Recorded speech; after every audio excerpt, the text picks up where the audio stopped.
Movie का starting dialogue. बहुत साल पहले किसी ने मुझसे कहा था, पड़ोस में रहते हैं, गोदे भर का जोर लगा लो, बिगाड़ लो जो बिगाड़ सकते हो। घर के वॉल पर लिखे वर्ड, एक सीन में दिख रहा हरा झंडा और अंत में दिख रहा डायरेक्टर का नाम, ये सब कंफर्म करते हैं कि ये एक रियल कहानी है, एक जवाब, एक घटना जो हुई थी पड़ोसी मुल्क में। इसका ना कोई रिकॉर्ड था और ना कोई न्यूज, और उस घटना ने पूरे वर्ल्ड को चीख चीख के कहा कि इंडिया भी किसी से कम नहीं। तो आज की वीडियो में हम उस अंडरग्राउंड स्टोरी को जानेंगे जिसके बारे में बहुत से लोगों को पता भी नहीं है, और साथ ये भी देखेंगे कि इस कहानी को फिल्म बनाने के लिए किस किस एक्टर को चुना गया, क्या है उनके रोल, और सबसे इम्पोर्टेंट कौन है वो अंडरकवर इंसान जिसे खुद रणबीर कपूर निभा रहे हैं।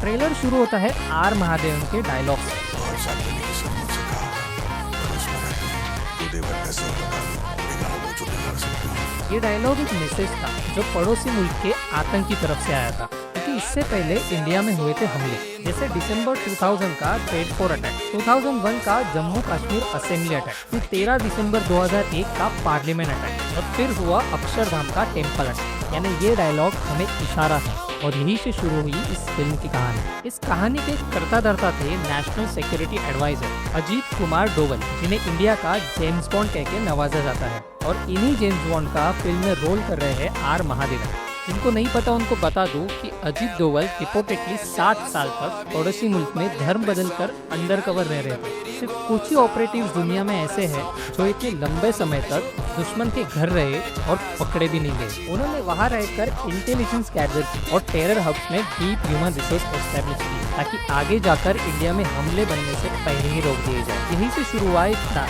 इस पर आज फिल्म बन रही है।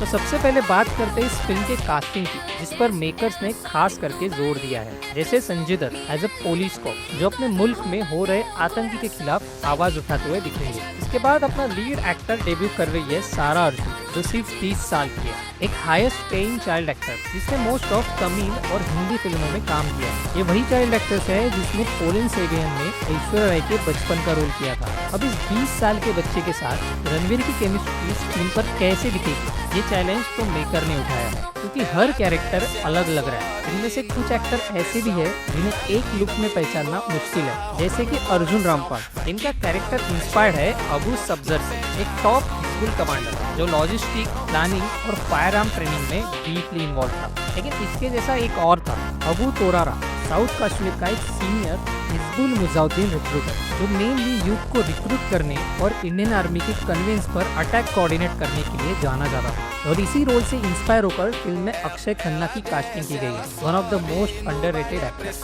तोरारा और सब्जर दोनों ही इंडिया में बढ़ते हुए टेरर नेटवर्क का इम्पोर्टेंट हिस्सा थे, क्योंकि 1998 के बाद जितने भी हमले हुए थे उनमें ये दो मेजर थे, और इनको हटाना मोस्ट इम्पोर्टेंट था। इसीलिए कहानी में आते हैं इंडिया के जेम्स बॉन्ड अजीत डोवल, एक एक्सपीरियंस मैन। अब इनका एक प्रॉब्लम था, क्योंकि इनकी आइडेंटिटी ऑलरेडी रिवील हुई, लेकिन इनके पास एक्सपीरियंस जरूर था, इसलिए इन्होंने इम्प्लांट किया अपने जैसे एक अंडरकवर एजेंट इफ्तिकार भट्ट, जिनका असली नाम था मेजर मोहित शर्मा। यही है इस फिल्म के मेजर कैरेक्टर, जिनका रोल खुद रणवीर सिंह कर रहे हैं। 13 जनवरी 1978 रोहतक हरियाणा में एक मिडिल क्लास हिंदू परिवार में जन्मा हुआ लड़का मोहित शर्मा। बचपन से ही मोहित के दिल में एक सपना था, देश के लिए कुछ कर दिखाना। पर इंजीनियर डिग्री होने के बाद भी उनका फौजी का सपना जिंदा था, इसलिए उन्होंने दिसंबर 1995 में एनडीए यानी नेशनल डिफेंस एकेडमी ज्वाइन की। 1998 में ट्रेनिंग पूरी करने के बाद उनकी पोस्टिंग मद्रास रेजिमेंट में हुई, और इसी तरह सारे ट्रेनिंग के बाद उन्हें कश्मीर भेजा गया। फिर आया मार्च 2004 का दौर, एक ऐसा मिशन जो उनकी जिंदगी बदल देने वाला था, क्योंकि आर्मी हेडक्वार्टर में एक टॉप सीक्रेट मिशन का ब्लूप्रिंट बन रहा था, और उसके लिए चाहिए था एक ऐसा ऑफिसर जो मौत से भी आंख मिला सके। मिशन का नाम रखा गया ऑपरेशन इफ्तिकार भट्ट। ऑब्जेक्टिव था किसी टेररिस्ट ग्रुप के बीच घुसकर उनका नेटवर्क झट से उखाड़ देना, यानी रिस्क 100% और एक्सपोजर सर्टेन डेथ। लेकिन मोहित ने बिना सोचे समझे इसे मंजूर कर लिया। उन्होंने अपना असली नाम, पहचान और पूरी जिंदगी पीछे छोड़ दी। नई आइडेंटिटी थी इफ्तिकार